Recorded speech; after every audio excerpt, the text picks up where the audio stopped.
시간이 되었습니다. 마음을 정돈하시고 조용히 묵상기도 드리심으로 2월 12일 주일 예배 하나님 앞에 드리겠습니다. 함께 기도합니다.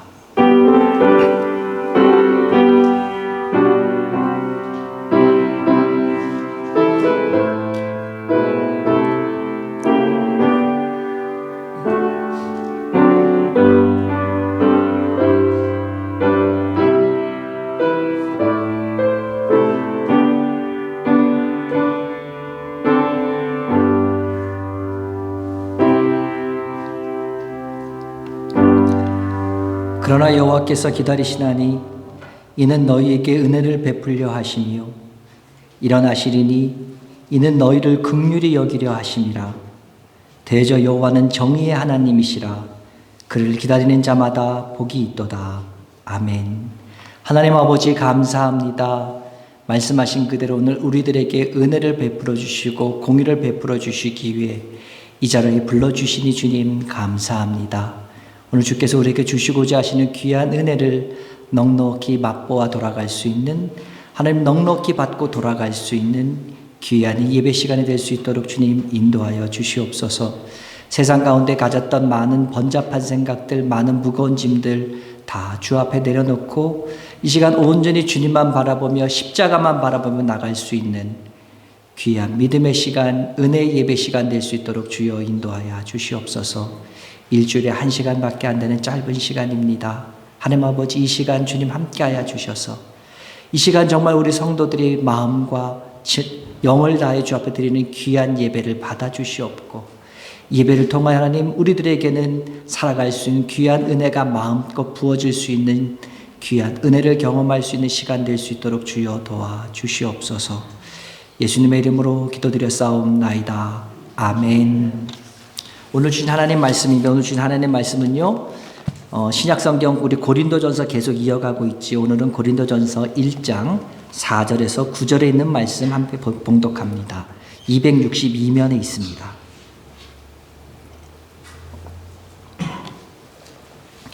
고린도전서 1장 4절에서 9절에 있는 말씀입니다. 제가 봉독합니다. 그리스도 예수 안에서 너에게 주신 하나님의 은혜로 말미암아 내가 너희를 위하여 항상 하나님께 감사하노니 이는 너희가 그 안에서 모든 일 곧 모든 언변과 모든 지식에 풍족함으로 그리스도의 증거가 너희 중에 견고하게 되어 너희가 모든 은사에 부족함이 없이 우리 주 예수 그리스도에 나타나실 때를 기다림이라. 주께서 너희를 우리 주 예수 그리스도 날에 책망할 것이 없는 자로 끝까지 견고하게 하시리라.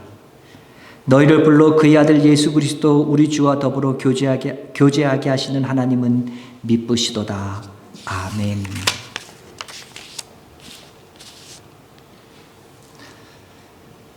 사도 바울이 교회의 모습, 보여지는 교회의 모습과는 상관없이 고린도 교회를 사랑하며 그 교회 목회자로서 소망을 가질 수 있었던 이유는 그러니까 그리스도 안에서 고린도 교회 성도들을 진실로 형제와 자매, 그러니까 하나님 안에서 하나님을 아버지로 모시는 한 가족으로 늘 생각하고 사랑했고 또한 그러한 하나님의 눈으로 고린도 교회 성도들을 보았기 때문이라고 우리는 지난 2주간 살펴보았습니다. 그렇기 때문에 이것은요, 우리로 하여금 이 세상 살아나가면서 이 땅에 있는 교회를 바라볼 때, 그리고 교회 형제와 교회 지체들을 바라볼 때에 어떠한 눈으로 바라봐야 되는지를 우리에게 잘 가르쳐 줍니다. 우리는 어떤 가운데서도 우리는 서로를 형제와 자매로 그리고 하나님의 눈으로 바라볼 수 있어야 합니다. 그렇게 될 때 우리는요, 서로의 연약함, 서로의 부족함이 보이기보다는 더욱더 사랑할 대상으로 그리고 소망을 품을 수 있는 대상으로 서로를 바라볼 수 있기 때문입니다. 1절에서부터 3절까지 조금 긴 인사말을 마친 바울은요, 이제 드디어 편지의 본론을 시작합니다. 4절입니다. 그리스도 예수 안에서 너희에게 주신 하나님의 은혜로 말미암아 내가 너희를 위하여 항상 하나님께 감사하노니. 바울은 교회에 대해서 실망했어요. 고린도 교회에 들려오는 소문들이 너무나 실망스러운 소문들이었기 때문에. 그렇지만 교회에 실망했다 하더라도 우리가 살아가면서 교회에 실망했다 할지라도 그 교회에 대해서 우리가 끝까지 그 교회를 포기할 수 없는 것은 그건요, 그 교회를 향한 사랑이 있기 때문이고 또는 그 교회를 향한 충성심, 혹은 내 교회 의식 혹은 모교회 의식이라 그럴 수도 있겠죠. 충성심이 있기 때문이고 혹은 또 내 신념 때문에 그렇게 하지 않을 수도 있습니다. 근데 바울은요, 지금 아무리 그렇다 할지라도 기대에 못 미치는 그 부족한 교회를 위해서 기도할 때마다 하나님께 감사의 기도가 나온다. 들려오는 소문들은 엉망인데, 들려오는 소문들은 좋은 소문들이 아닌데, 어떻게 기도할 때마다, 그 교회를 생각할 때마다 감사가 솟구쳐 나올 수 있었을까? 이것은 참 쉬운 일이 아닌데요. 이해하기가 쉽지가 않습니다. 제가 생각했을 때 바울에게 있어서 고린도 교회는요, 굉장히 아픈 부분이었을 거예요. 그 고린도 교회를 보면 좀 화가 났을지도 몰라요. 내가 너희를 어떻게 잘 키웠는데, 내가 너희들을 어떻게 가르쳤는데. 그런 바울이 이런 마음을 갖고 있으면서 어떻게 고린도 교회를 생각할 때마다 하나님 앞에 감사가 터져 나올 수 있었을까요? 어떻게? 우선 결론부터 내리고 들어간다면요, 바울은 지금 고린도 교회가 가지고 있지 않은 것, 혹은 이미 가지고 있었지만 지금은 잃어버린 것, 부족한 것들, 이런 모습들보다는 이미 받은 것, 그래서 지금 가지고 있는 것들을 먼저 생각했고 그것들을 더 크게 생각해 보았기 때문입니다. 바울은요, 그들에게 주셨던 하나님의 은혜, 그리고 그들의 죄 때문에, 그들의 모습들 때문에 점점 가려워지고 손상되었긴 하지만, 그래도 그 가운데 지금도 누리고 있는 그 은혜들을 바라보면서 바울은 고린도 교회를 포기하거나 고린도 교회에 대해서 실망하는 가운데서도 기도할 때마다 늘 언제나 감사를 할 수 있었습니다. 그 은혜를 통해서요, 고린도 교회를 향하신 하나님의 그 놀라운 뜻, 변함없으신 하나님, 포기하시지 않으신 하나님, 버리지 않는 하나님, 여전히 교회를 붙들고 계신 그 하나님을 바라볼 수 있었기 때문입니다. 우리는 때로 신앙생활을 하다가요, 이런 성도님들을 만날 때가 있습니다. 어떻게 믿는 분이 저렇게 할 수가 있지?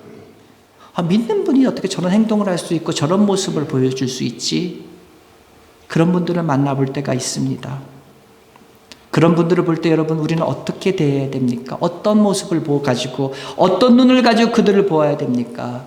요즘은 긍정이 대세입니다. 그러니까 긍정적으로 생각해야 되니까 맞는 것을 맞다고 하고 틀린 것을 틀린다고 해버리면은 긍정적인 태도를 보일 수가 없으니까 그냥 적당히 얼머부려가지고 적당히 좋은 것만 가지고 긍정적인 면만 가지고 얘기하고 생각해야 될까요? 사람의 밝은 면을 보아야 된다고요. 그들의 부족함이나 그들의 잘못된 것까지도 아니라고 말하는 것은 거짓말 아닙니까? 그러면 안 되는 거잖아요. 그렇다고 해서요, 섣부른 정죄를 하고 비난하고 그리고 무시하는 걸로 이어져서는 더더욱 안 됩니다. 섣부른 정죄, 비난, 무시는요, 무엇으로 이어집니까? 그 사람에 대한 절망, 포기, 분노밖에 안 나게 됩니다. 이건 다른 사람에게 대해서만 적용되는 것이 아니에요. 나 자신을 볼 때도 마찬가지입니다. 내 자신을 볼 때도 예수 믿는다고 하지만 문득문득 속에서 치밀어 오르는 무엇인가 있지 않습니까? 고개를 내밀고요, 나를 괴롭히는 나의 특별히 약한 부분들, 부족한 부분들 있잖아요. 내 스스로 내가 봤을 때 내 머리를 절로 흔들어 버리게 만드는, 그럴 때마다 여러분 어떻게 하십니까? 스스로 정죄하고 비난하면서 난 안 돼 이러면서 여러분 포기해야 됩니까? 아닙니다. 그럴 때마다 우리는 어떤 눈을 가지고 봐야 됩니까? 그럼에도 불구하고 여전히 내 안에 계신 그 하나님의 은혜, 하나님의 사랑을 보아야 되고요, 계속해서 나한테 부어주실, 그리고 계속해서 우리 공동체 가운데 부어주실 하나님의 은혜와 사랑을 기대하는 그런 눈을 가지고 봐야 합니다. 이것은 내 자신이건 다른 사람이건 교회건 간에요, 하나님의 은혜를 받았었고 항상은 아니지만 그래도 지금 현재 은혜를 받고 있다는 것은요, 하나님께서 나를 그리고 우리들을 그리고 교회를요 포기하고 계시지 않다는 증거고, 또한 여전히 사랑하고 계시며 계속해서 다듬어가고 계시고 만들어가고 계시다는 증거이기 때문에 그렇습니다. 우리는요 눈에 보이는 것 혹은 들은 선입견 가지고 우리는 판단할 것이 아니라 항상 보여지는 증거를 가지고 우리는 판단하고 그 증거에 우리는 집중해야 합니다. 그럼 고린도 교회 당시 나타난 증거들은 무엇이었습니까? 고린도 교회는요 여전히 하나님의 은혜 가운데 머물러 있다는 증거가 그들에게 나타났던 풍성한 은사였습니다. 바울은 그 나타난 풍성한 은사에 자신의 눈을 맞춥니다. 그러면서 하나님께서 고린도 교회에게 부어주신 그 은사를 가지고 그는 말하고 있습니다. 5절에 뭐라고 말합니까? 이는 너희가 그 안에서 모든 일 곧 모든 언변과 모든 지식에 풍족함으로. 고린도 교회는 많은 은사가 있었지만 그 중에서 특별히 오늘 바울이 풍족하다고 얘기하는 은사 두 가지가 있습니다. 지식의 은사와 언변의 은사. 지식은 뭘까요? 하나님의 말씀을 보았을 때 하나님의 말씀을 바로 깨달아 알게 하는 은사. 그래서 에베소 교회 얘기할 때 사도 바울이 뭐라고 말합니까? 너희에게 지식의 은사를 풍족히 주사. 지식의 은사가 있어야 하나님의 말씀을 제대로 볼 수 있다는 거지요. 언변은 뭡니까? 하나님께서 지식의 은사를 부어주셨어요. 깨달아 계셨어요. 아이고 하나님 감사합니다. 나가서 전하는데요. 언변의 은사가 없으니까 말을 못해요. 항상 그럴 때 얘기하는 게 뭡니까? 난 2%가 부족해. 깨달아가지고 여긴 가득 찼어요. 펄쩍펄쩍 뛰어요. 이걸 전해야 되는데 말하다 보면 이상한 말이 돼요. 2%가 빠져요 항상. 근데 이 고린도 교회는 하나님께서 지식의 은사와 언변의 은사를 풍족하게 주셨습니다. 그 이유가 뭡니까? 이유가 그 바로 다음 주에 나옵니다. 6절입니다. 그리스도의 증거가 너희 가운데서 견고하게 되어. 고린도는 어떤 곳이었습니까? 첫 시간에 고린도 교회 지방에 대해 살펴보았지요.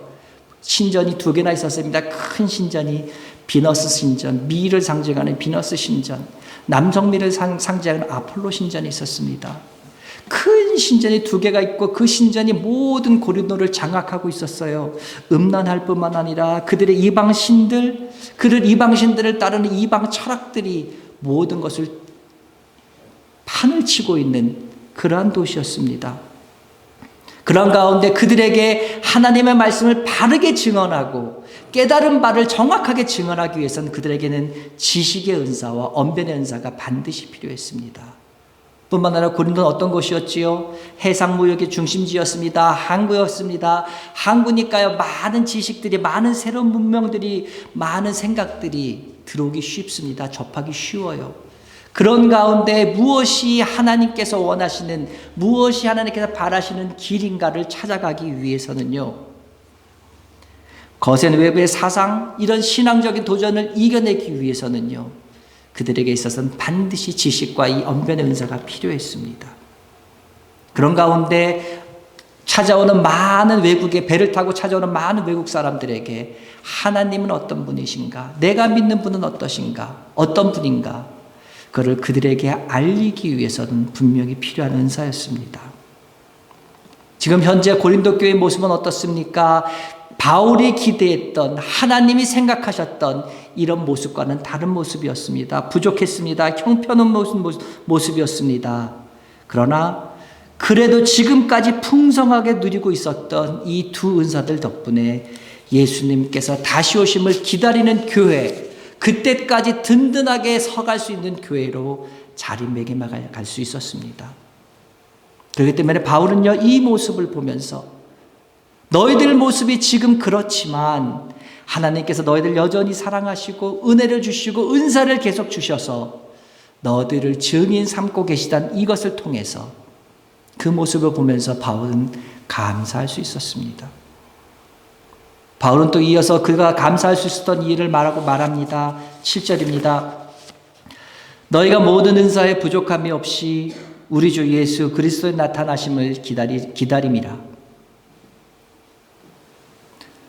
하나님께서는요, 교회를 세워가기 위해서, 그 든든하게 서 있게 하기 위해서 많은 은사들을 부어주십니다.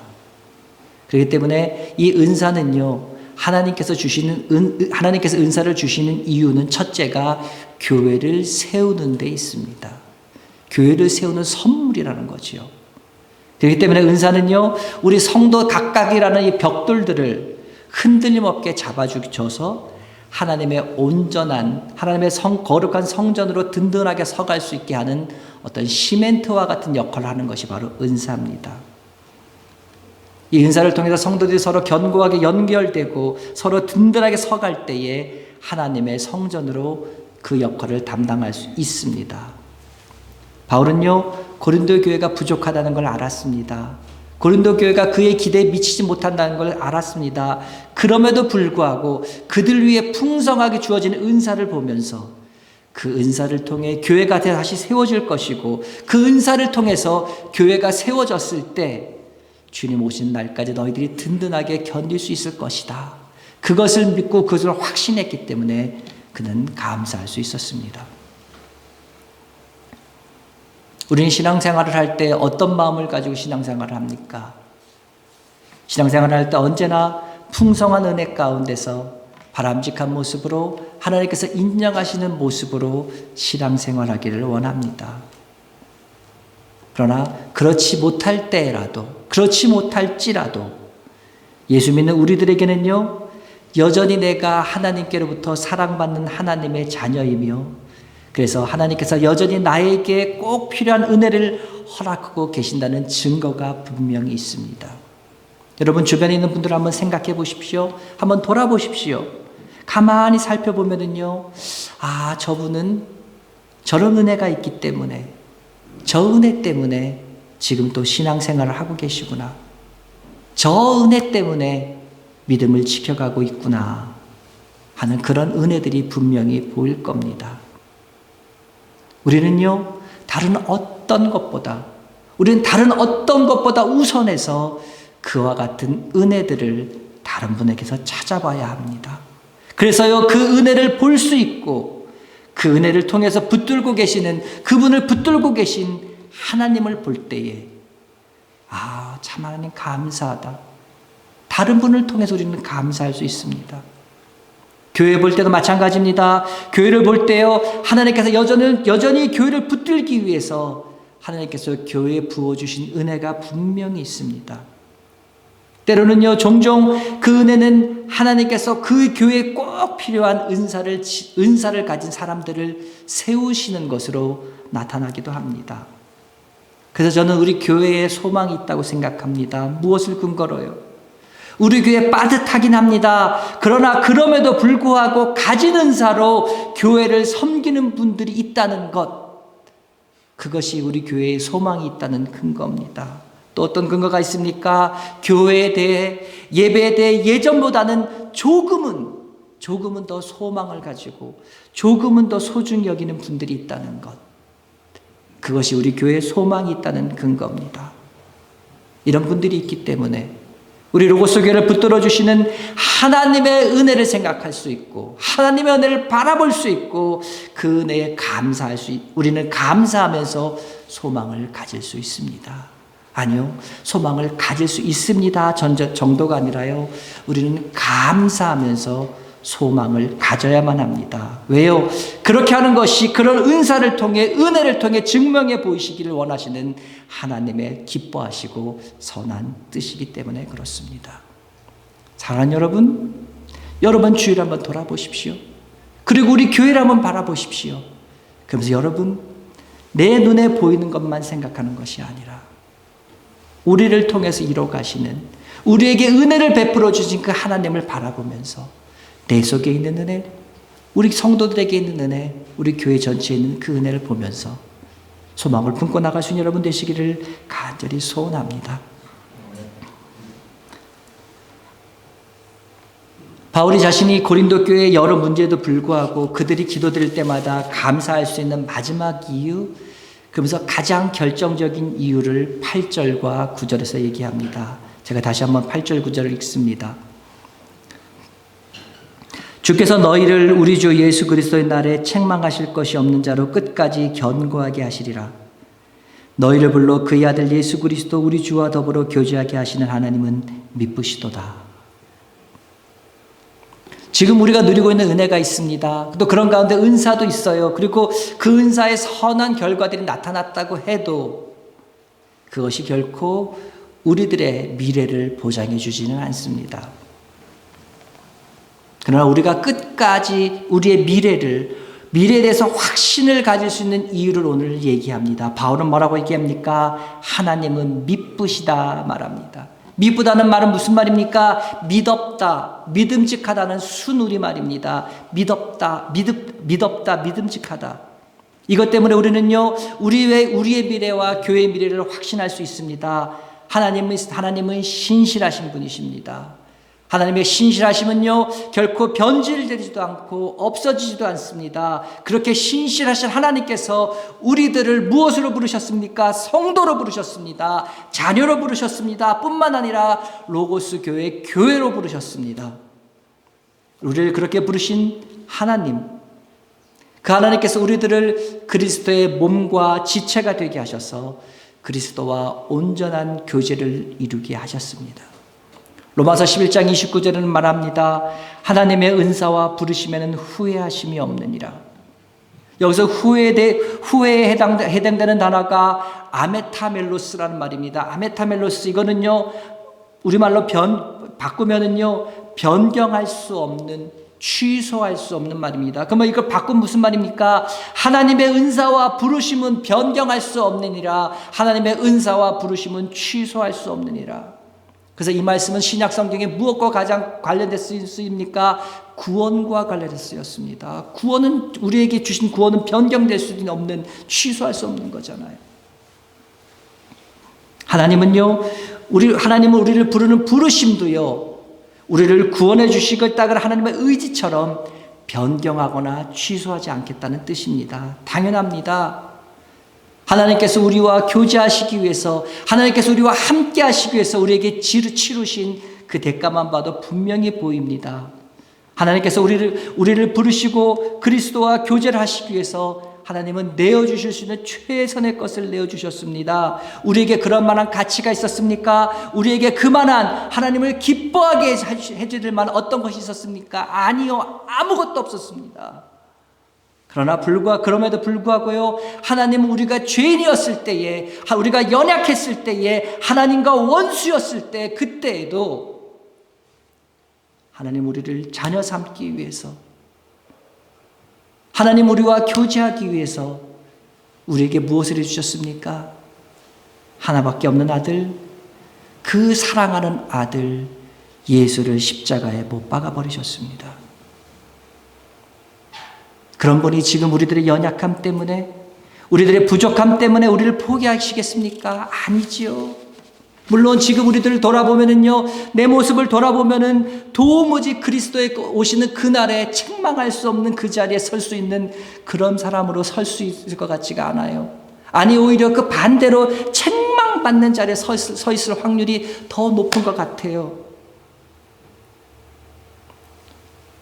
우리들이 살고 있는 이 시대, 우리 교회를 구성하는 구성원들로 인해 나름대로 결함도 있고요, 잘못된 부분들도 있고요, 들리는 소문들도 결코 우리들에게 좋은 소문들만 들리지만은 않습니다. 그리고 그 안에 있는 성도들도요, 교회 안에 있는 성도들도 늘 언제나 만족함으로, 기쁨으로 살아가는 것 같지는 않습니다. 그렇게 만들어주지 못하는 것 같아요. 그렇기 때문에 때때로는 성도님들이 눈물 흘리기도 하고요, 심지어 내가 믿는 일에 대해서 회의를 갖게 되는 그러한 모습들을 우리에게도 주기도 합니다. 내 자신들이 만들어낸 내 모습 때문에 그 속에서 내 자신도 괴로워하고 있는 것이 바로 우리들의 현실입니다. 사람들이 모인 곳이니까 어쩔 수 없어. 우리들은 다 죄인이잖아. 죄인인 사람들이 모인 곳이니까 다 그러려니 하고 애써 그 현실을 받아들이고 그 현실에 적응하려고 합니다. 그럼 우리들에게, 이런 모습들을 가진 우리들에게 회복의 소망은 어디에 있습니까? 이런 성도들이, 이런 교회들이 끝까지 견고하게 지켜서 주님 오시는 그날 흠없고 티 없는 자로 그분 앞에 서는 교회와 성도들로 만들어 갈 수 있는 그 가능성을 우리는 어디서 찾아볼 수 있냐 이 말이지요. 그 가능성은요, 오늘 사도 바울이 제일 마지막에 선포한 이 말에 있습니다. 하나님은 미쁘시도다. 하나님은 변치 않는 분이시다 선언하시는 그 하나님의 음성을 듣는 것에 있습니다. 그 음성이 우리의 마음을 고정하고 믿음과 소망에 다스려 그곳에 내리면 됩니다. 사랑하는 여러분, 우리들에게는 변함없이 진실한 하나님의 은혜가 있습니다. 그렇다면요, 그 은혜를 통해 여전히 나를 사랑하시며 나를 붙들고 계신 그 하나님을 바라볼 수 있어야 합니다. 내게 주신 은사를 내 목적에 맞게 사용하고 그 안에서 견고하게 성숙하게 세워나가는데 우리는 함께 해야 됩니다. 근데 그 길이 쉽질 않잖아요. 내 마음대로 안 되잖아요. 안 돼요. 어쩔 수 없잖아요. 그럴 때는 어떻게 합니까? 하나님께 맡겨야지요. 우리를 끝내 그분 앞에 흠없는 자로 세우실 그 하나님의 미쁘심께, 하나님의 미쁘심에 우리 기대를 걸고 우리는 나가야 됩니다. 우리 하나님 신실하신 분입니다. 믿을 만한 분입니다. 영원히 변치 않으실 분이십니다. 그 신뢰를 절대로 깨뜨리지 않으시는 분이십니다. 그럴 마음만 갖고 있는 것이 아니라 그렇게 할 수 있는 능력까지도 충분히 갖고 계신 분이십니다. 우리가 이 땅을 살아가는 한 우리는 우리 자신의 모습에, 그리고 우리 교회들의 모습에 완벽하게 행복하고 늘 언제나 기쁠 수는 없을 겁니다. 많이 아파할 거예요. 자주 실망할 거예요. 그러나 그럴 때마다 우리들이 기억해야 될 한 말이 있습니다. 오늘 사도 바울의 외침, 하나님은 미쁘시다. 우리 하나님은 변함없는 분이시다. 그 하나님이 우리를 주오실 그날에 흠없는 자로 점없는 자로 세우실 것이다 하는 이 외침에 귀를 기울이시면 됩니다. 그러면서 그런 하나님이 되어신 주님께 감사하시기 바랍니다. 나에게 신실하신 하나님에 대한 감사가 살아있고, 그래서 내 믿음이 흔들리지 않는 한 우리는요, 우리 자신에게 대해서 소망을 가질 수가 있고요, 성도들에게, 갇힌 신앙생활하는 성도들에게 소망을 가질 수 있고, 우리 교회에 대해서 계속해서 소망을 가질 수 있으며, 마침내 주 오실 그날에 그 전에라도 이 소망이 이루어지는 것을 분명히 보게 될 줄로 믿습니다. 우리는요, 언제나 하나님의 미쁘심에, 신실하심에 우리 소망을 두고 하나님의 은혜 안에서 흠없고 티 없는 성도들로 주님 앞에 서게 되는 그날을 기대하면서 오늘 하루 또 걸어나갈 수 있는 여러분 되시기를 주님의 이름으로 간절히 축원합니다. 여러분 분명히 기억하십시오. 우리 하나님은 미쁘신 하나님이십니다. 미쁘신 하나님께서 이뤄 가실 것입니다. 기도하겠습니다. 하나님 아버지 감사합니다. 사랑하는 성도들 주님 앞에 나올 때에 또 빈손에 나오지 않고 주님 앞에 귀한 예물 가지고 나왔습니다. 하나님, 각자의 신앙 고백에 담겨있는 예물입니다. 세상 모든 것이 다 주께서 주셨으니 내가 사용할 수 있게 되었습니다. 감사하는 마음으로 드리는 감사의 표현이 있는 예물입니다. 주께서 기억하여 주시고 우리 성도들의 마음들을 받아주셔서 늘 언제나 살아나가면서 우리 성도들의 마음들이 주께서 주시는 풍족함으로 넘쳐갈 수 있도록 주여 도와주시옵소서. 하나님, 주님 앞에 드릴 때에 기쁨으로 자원하여 드릴 수 있게 도와주시오며, 안타까워하는 마음이 있습니까? 아까워하는 마음이 있습니까? 인색한 마음이 있습니까?